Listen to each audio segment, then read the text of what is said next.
Matei na biso ya mokolo mwa lelo tokozwango na mikanda miye na psaume de David 118 versets 24 à 26. Tokotanga lisusu na Exode chapitre 20 verset 1 jusqu'à 17. Mpe tokotanga na mokanda ya Esaïe na chapitre 7 verset 14. Thème oyo tokodévelopper lelo ezali mbotama ya papa tialunga na kangani Christ oyo biso tobenga biso nyonso Noël. Na yango tokotanga na mikanda oyo biso tosili kopona. Psaume de David 118 verset 24 à 26.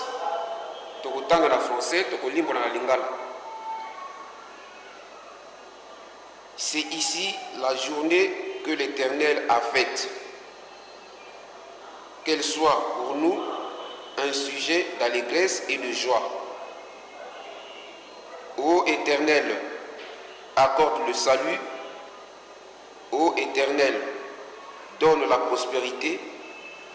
Béni soit celui qui vient au nom de l'Éternel. Nous vous bénissons de la maison de l'Éternel. Toke na mokanda ya Exode chapitre 20 verset 1 jusqu'à 17. Alors Dieu prononça toutes ces paroles en disant: Je suis l'Éternel ton Dieu qui t'ai fait sortir du pays d'Égypte, de la maison de servitude. Tu n'auras pas d'autre Dieu devant ma face. Tu ne te feras point d'image taillée ni de représentation quelconque des choses qui sont en haut dans les cieux, qui sont dans les eaux plus bas que la terre. Tu ne te prosterneras point devant elles, et tu ne les serviras point. Car moi, l'Éternel ton Dieu, je suis un Dieu jaloux qui punit l'iniquité des pères sur les enfants jusqu'à la 3e et la 4e génération de ceux qui me haïssent, et qui fait miséricorde jusqu'en 1000 générations à ceux qui m'aiment et qui gardent mes commandements.